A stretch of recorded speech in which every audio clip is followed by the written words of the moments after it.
Assalamualaikum warahmatullahi wabarakatuh. Saya akan menjelaskan tentang bagi hasil dan SHU. Yang pertama, pengertian bagi hasil. Bagi hasil menurut terminologi asing dikenal dengan profit sharing.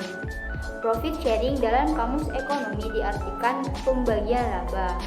Secara definitif, profit sharing diartikan dengan distribusi beberapa bagian dari laba pada para pegawai dari suatu perusahaan. Bagi hasil adalah pembagian atas hasil usaha yang telah dilakukan oleh pihak-pihak yang melakukan perjanjian, yaitu pihak nasabah dan pihak bank syariah.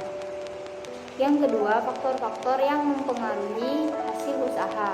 Yang pertama, investment rate, yang merupakan presentase dana yang diinvestasikan kembali oleh bank syariah ke dalam pembiayaan maupun penyaluran dana. Kebijakan ini diambil karena adanya ketentuan dari Bank Indonesia bahwa sejumlah presentase tertentu atas dana yang dihimpun dari masyarakat.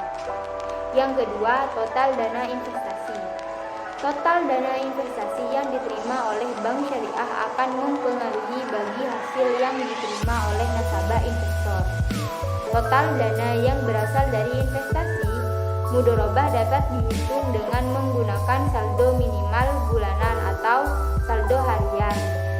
Saldo minimal akan digunakan sebagai dasar perhitungan bagi hasil. Yang ketiga, jenis dana.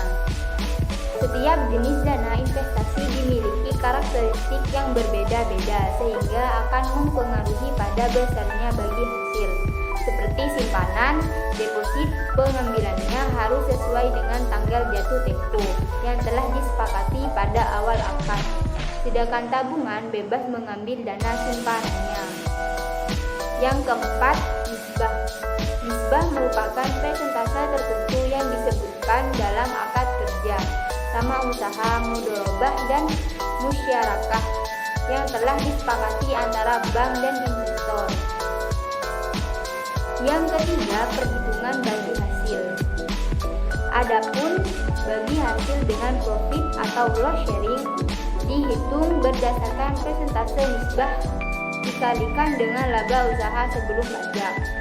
Yang pertama, bagi hasil dengan menggunakan revenue sharing. Dasar perhitungan bagi hasil yang menggunakan revenue sharing adalah perhitungan bagi hasil yang didasarkan atas penjualan dan pendapatan kotor atas usaha sebelum dikurangi dengan biaya. Bagi hasil dalam revenue sharing dihitung dengan mengalihkan nasabah yang telah disetujui dengan pendapatan bruto.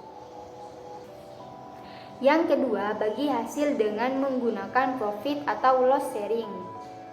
Dasar perhitungan bagi hasil dengan menggunakan bagi hasil yang dihitung dari laba atau rugi usaha kedua pihak, bank syariah maupun nasabah akan memperoleh keuntungan atas hasil usaha. Mudharib dan ikut menanggung kerugian bila usahanya mengalami kerugian. Yang ketiga, kebijakan akuntansi. Kebijakan akuntansi akan berpengaruh pada besarnya bagi hasil. Beberapa kebijakan akuntansi yang akan mempengaruhi bagi hasil antara lain penyusutan. Selanjutnya, pembahasan mengenai SHU. Yang pertama, pengertian SHU.